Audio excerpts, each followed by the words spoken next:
bakin ciki nake wallahi guri jiran gwanan kwallaye kaci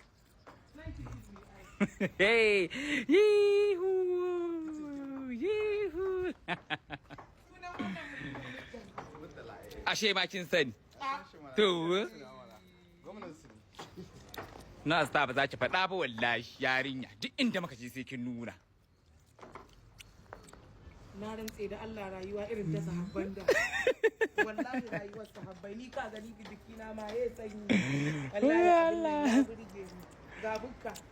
juyo a gane mai dakuna nan haka a kuma hallo baka suke su hallo can za ka koma a gano su sai na ji tausayi na mama ya kama ni Allah sarki uwa mai daɗi abun bai ka haskaran mu ba